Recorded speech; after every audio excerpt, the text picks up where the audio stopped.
শুক্রবার বাংলাদেশে নতুন আরেকটা রাজনৈতিক দলের জন্ম হতে যাচ্ছে। মানে বহুল আলোচিত, বহুল প্রত্যাশিত এই নতুন দলটি হবে তারুণ্য নির্ভর। মানে আসলে বলতে গেলে তারুণ্য নির্ভর নয়, বরং বলতে পারেন এটা তরুণদেরই দল। এই হাসিনা সরকার বিরোধী যে আন্দোলনটা হয়েছে দেশে, যে আন্দোলনের, যে গণ আন্দোলনের কারণে হাসিনা সরকার সমূলে উৎপাটিত হয়েছে দেশ থেকে, সেই আন্দোলনের মূল নেতৃত্বের দাবিদার এই বৈষম্য বিরোধী ছাত্র আন্দোলন এবং তারপর জন্ম নেওয়া জাতীয় নাগরিক কমিটি, এই দুইটার সমন্বয়ে এই দলটা গঠিত হচ্ছে। এই দুটো সংগঠনের নেতাদের সমন্বয়ে এই দলটা গঠিত হতে যাচ্ছে।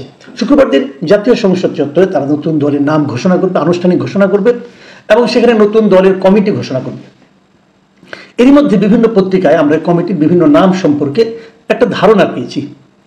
যে ধারণাটা আমার কাছে সবচেয়ে অথেন্টিক মনে হয়েছে, গ্রহণযোগ্য মনে হয়েছে, সেরকম একটা নিউজ ছাপা হয়েছে, রিপোর্ট ছাপা হয়েছে দৈনিক প্রথম আলোতে।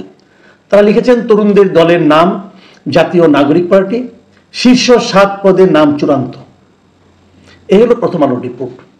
তো এই রিপোর্টে ওনারা শীর্ষ 7 পদের নামগুলিও প্রকাশ করেছেন। যদিও এগুলো আনুষ্ঠানিকভাবে প্রকাশিত হয়নি, কিন্তু ওদের সোর্সের মাধ্যমে এবং এই কমিটির শীর্ষ পর্যায়ের নেতাদের সঙ্গে আলোচনার মাধ্যমে, আলোচনার উপর ভিত্তি করে প্রথম আলোর রিপোর্টাররা নামগুলিও প্রকাশ করেছেন। আমি ওই রিপোর্টের মাধ্যমে প্রাপ্ত নামগুলি আপনাদেরকে বলছি। দলটির আহ্বায়ক হবে নাহিদ ইসলাম, সদস্য সচিব পদে আছে আখতার হোসেন, এই দুজনের নাম চূড়ান্ত হয়েছে। এছাড়া প্রধান সমন্বয়কারী হবেন নাসিরউদ্দিন পাটোয়ারি, সামান্থা শারমিন হবেন জ্যেষ্ঠ যুগ্ম আহ্বায়ক, হাসনাত আবদুল্লাহ হবেন দক্ষিণাঞ্চলের মুখ্য সংগঠক, সার্জিস আলম উত্তরাঞ্চলের মুখ্য সংগঠক, আব্দুল হান্নান মাসউদ হবেন যুগ্ম সমন্বয়ক, সালেউদ্দিন সিফাতকে দেওয়া হয়েছে দপ্তর সম্পাদক। এগুলো চূড়ান্ত করা হয়েছে, বাকিগুলো এখনো চূড়ান্ত কিছু হয়নি।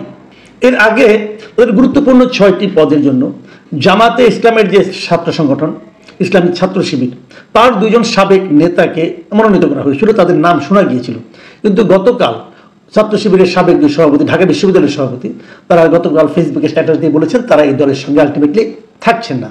এটা যে আদর্শিক কারণে তারা চলে যাচ্ছেন তা বোধ হয় নয়, তারা হয়তো প্রত্যাশিত পদ না পাওয়ার কারণে চলে যাচ্ছেন, এরকম হওয়ার সম্ভাবনাই বেশি। বিষয়টা এখনো ক্লিয়ার না। যে এরকম একটা পার্টি হচ্ছে, আমার মনে হয় এদেশের মানুষের জন্য নতুন একটা পার্টি হওয়াটা অত্যন্ত গুরুত্বপূর্ণ বিষয়। আমি নিজেও সবসময় চেয়েছি যে আমাদের সেই যে 2 অথবা 2.5টা প্রার্থী, আরেকটা পার্টি থাকে, মানে আওয়ামী লীগ, বিএনপি আর জামাতের কিছু প্রার্থী, জামাত সবার সময় তো প্রার্থীও দিতে পারে না অনেক সময়। তো এরকম একটা পরিস্থিতিতে যখন আমরা ভোট দিতে চাই, আমাদের কাছে কিন্তু পর্যাপ্ত সংখ্যক বিকল্প থাকে না। আমাদের ওই 2-3টার মধ্যে বেছে নিতে হয় যে আমরা কাকে ভোট দেবো। আমরা একটা কার্যকর বিকল্প সবসময় প্রত্যাশা করেছি, যে একটা ভালো দল এলে, তৃতীয় একটা দল এলে, আরেকটা ধারা এলে বোধ করি আমরা ভালোই হবে আমাদের জন্য। এরকম একটা প্রত্যাশা সবসময় আমাদের মধ্যে ছিল, সাধারণ মানুষের মধ্যেও ছিল। এবং যখনই ছাত্ররা আন্দোলনের দাবিদার হতে থাকলো এবং এই আন্দোলনটা সফল হলো, আমরা অনেকেই ভেবেছিলাম হয়তো এবার আমাদের সেই প্রত্যাশাটা পূরণ হবে। তো এই যে নতুন দলটা হচ্ছে, এই দলটা কি আমাদের সেই প্রত্যাশাকে পূরণ করতে পারবে? আমি জানি না আপনারা কে কি ভাবছেন, কিন্তু আমি নিজে খুব একটা আশাবাদী হতে পারছি না কয়েকটা কারণে। সেই কারণগুলো বলার জন্য আজকে এই আলোচনার অবতারণা। কারণগুলি হলো মূলত এই পার্টিটার গায়ে এরই মধ্যে কিংস পার্টি এই তকমা লেগে গেছে, এই লেবেলটা লেগে গেছে অলরেডি। নতুন করে কেউ লাগিয়ে দেয়নি, তারা নিজেরাই লাগিয়ে নিয়েছে। কিংস পার্টি কেন, সেই ব্যাখ্যাটা একটু যাই।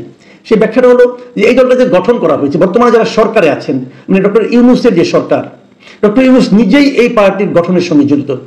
মানে উনি এটাকে মূলত আমি বলবো উপদেষ্টা উনি এই দলের, আমার বিবেচনায়, আমার ভাষায়। কারণ এই দলটা গঠন করার ক্ষেত্রে ওনার একটা ভূমিকা আছে। উনি ছাত্রদেরকে উৎসাহ দিয়ে এই দলটা গঠনে প্ররোচিত করেছেন, উৎসাহিত করেছেন। এই কথা উনি নিজেও একটা সাক্ষাৎকারে স্বীকার করেছেন। এবং এই দলটার প্রধানের দায়িত্ব নিচ্ছেন যিনি, নাহিদ ইসলাম, উনি দীর্ঘদিন, গত 6-7টা মাস উনি ডক্টর ইউনূসের উপদেষ্টা পরিষদে ছিলেন। তার মানে ডক্টর ইউনূসের একজন উপদেষ্টা এসে এই দলটার মূল দায়িত্বে আসছেন। এবং ডক্টর ইউনূস তাকে যেভাবে উষ্ণ আলিঙ্গনের মাধ্যমে উপদেষ্টা পরিষদ থেকে এখানে পাঠিয়েছেন, আমি বলবো পাঠিয়েছেন, উনি পদত্যাগ করে এসেছেন আমি তা বলবো না, কারণ পদত্যাগ করার পর কাউকে এইভাবে কেউ উষ্ণ আলিঙ্গন কেউ করে না। তো ওনাকে এরকম আলিঙ্গন করে বিদায় দিয়ে তারপরে ওনার 2 প্রেস সেক্রেটারি এবং ডেপুটি প্রেস সেক্রেটারিকে পাশে বসিয়ে নাহিদ ইসলাম যেভাবে সাংবাদিকদের বিভিন্ন প্রশ্নের জবাব দিয়েছেন, তাতে মনেই হয়েছে উনি আসলে এখনো সরকারেরই একটা অংশ এবং সরকারের সেই লোকটা এসে এই দলের দায়িত্ব নিয়েছে।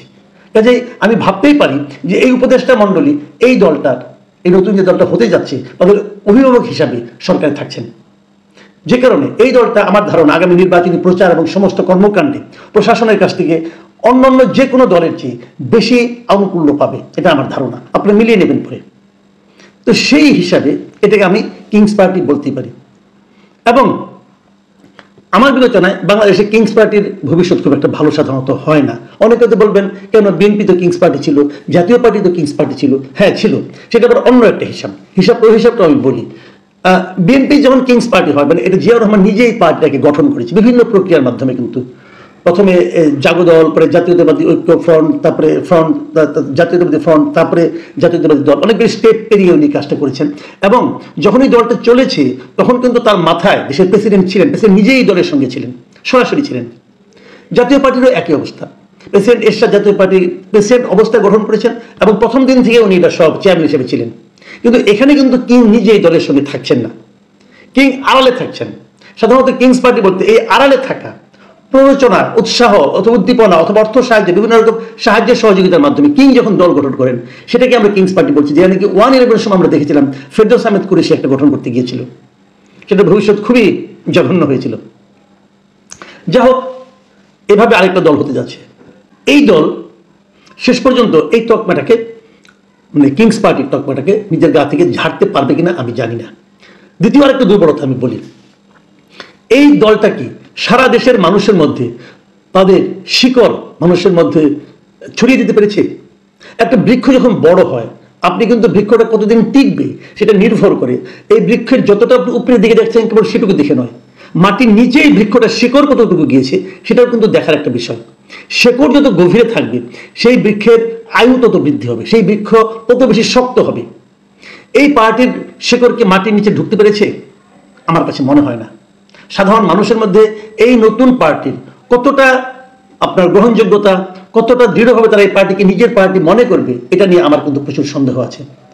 তরুণদের মধ্যে শুরুর দিকে ছিল, সেটাও এখন কতদূর টিকে আছে আমি জানি না। আমার কাছে মনে হয় তরুণরাও এরই মধ্যে এদের ব্যাপারে, সমন্বয়কদের ব্যাপারে যে নামগুলি আমি দেখলাম তাদের ব্যাপারে তাদের মোহভঙ্গের একটা ব্যাপারটা আমরা দেখতে পাচ্ছি। বিশেষ করে বেসরকারি বিশ্ববিদ্যালয়ের স্টুডেন্টদের মধ্যে সঙ্গে তাদের সঙ্গে যে বিদ্রোহটা, এটাও কিন্তু এখন দৃশ্যমান হয়ে উঠেছে। এটা কেন বললাম সেটাও বলি। দেখুন আপনারা, এই যে আমরা যে কজনের নাম বললাম, এদের মধ্যে আমার বিবেচনা নাহিদ ইসলাম, আখতার হোসেন, নাসিরুদ্দিন পাটোয়ারি, সামান্তা শারমিন, হাসনাত আবদুল্লাহ, সার্জিস আলম, আব্দুল হান্নান মাসুদ, আমি 7 জনের কথা বলতে পারি। 7 জনের সবাই কিন্তু ঢাকা ইউনিভার্সিটির। তার মানে আন্দোলনে অনেক ইউনিভার্সিটি ছিল, সারা দেশের সবগুলো পাবলিক ইউনিভার্সিটি ছিল, সারা দেশের সবগুলো বেসরকারি ইউনিভার্সিটি ছিল তো। বেসরকারি বিশ্ববিদ্যালয়গুলোর ভূমিকা খুবই বেশি ছিল। যখন আন্দোলনের শেষ পর্যায়ে তখনও তারা নেমেছিল। বেসরকারি বিশ্ববিদ্যালয়ের স্টুডেন্টরা কিন্তু বিসিএস এর কোটার জন্য আন্দোলন করেনি, তারা আন্দোলন করেছিল যে তাদের ভাইয়ের গায়ে কেন গুলি করা হলো, এই প্রতিবাদে আন্দোলন করেছিল। তাদের আন্দোলনটা ছিল জেনুইন আন্দোলন, সরকার পতনের আন্দোলন। আর ঢাকা ইউনিভার্সিটির স্টুডেন্টদের আন্দোলনটা ছিল কোটার আন্দোলন। মাথায় রাখতে হবে আপনাদের, তারা ছিল, কিন্তু তাদের কোনো প্রতিনিধিকে কিন্তু এই দলে রাখা হয়নি, সব ঢাকা ইউনিভার্সিটি। তাহলে আমি এটা বলতে পারি তরুণদের দল আমি বলবো না, আমি বলবো ঢাকা ইউনিভার্সিটি কেন্দ্রিক তরুণদের দল। আবার যদি অন্যভাবে বলি, দেখেন এই যে এত বড় একটা আন্দোলন হলো, বিভিন্ন ইউনিভার্সিটির ছেলেরা মারা গেছে, মেয়েরা অনেকে মারা গেছে। ঢাকা ইউনিভার্সিটি মারা গেছে কয়জন? একজন না। যে বিশ্ববিদ্যালয়ের আন্দোলনের কারণে বিশ্ববিদ্যালয়ে একজন লোক মারা গেল না, সেই বিশ্ববিদ্যালয় সবগুলি পদ দখল করলো। এই আন্দোলন কতটুকু জাতীয় পর্যায়ে প্রভাব বিস্তার করতে পারবে আমার সন্দেহ আছে। আরেকটা জিনিস কোনটা, সেটা হলো যে এই যে সরকারের সঙ্গে যে একটা সম্পর্ক আমরা দেখেছি, কিন্তু হাসনাত আবদুল্লাহ, সার্জিস আলম এরা সহ অন্যান্য সমন্বয়কদের সঙ্গে সরকার প্রশাসনে কিন্তু একটা দহরম মহরম সম্পর্ক তখনও দেখেছি, এখনো দেখছি, আগামীতেও দেখবো হয়তোবা। এই সব মিলিয়ে এটা আলটিমেটলি সাধারণ মানুষের মনে কতটুকু ইতিবাচক প্রভাব ফেলতে পারবে, এটা নিয়ে আমার একটা সন্দেহ আছে। আমি সবসময় চাই, আমি এই দলটার আগে আবারও বলি, আমি এই দলটার ভালো কামনা করি। আমি মনে করি এই দলটা আগামীতে কতটুকু ভালো করতে পারবে সেটা নির্ভর করবে তারা সরকার থেকে কতটা নিজেদেরকে বিচ্ছিন্ন করতে পারবে, নিজেদের জনগণের দল হিসেবে প্রমাণ করতে পারবে তার উপর। কিন্তু সেটা কি তারা পারবে? যদি পারে ভালো করবে, যদি না পারে খুবই খারাপ করবে। আমি মাঝখানে একটা জরিপ করেছিলাম, সেই জরিপে আমি বলেছিলাম ছাত্রদের এই নতুন দল এই আসন্ন নির্বাচনে কোন অবস্থানে থাকবে। এখানে প্রথম অবস্থান, দ্বিতীয় অবস্থান, তৃতীয় অবস্থান এবং কোনো অবস্থানই না, এরকম অপশন ছিল। আমার বেশিরভাগ দর্শক বলেছিল এরা কোনো অবস্থানই থাকবে না। এটা মিথ্যা হোক, এই জরিপের ফল মিথ্যা প্রমাণিত হোক, এটি আমি চাই। কারণ আমি এদেশে একটা গ্রহণযোগ্য তৃতীয় অথবা চতুর্থ অথবা ভালো একটা দল চাই, থাকলে পর মানুষের একটা অপশন থাকে। আর না হলে সে আগের গড্ডালিকা প্রবাহে আমাদেরকে বাধ্য হয়ে বেছে নিতে হবে।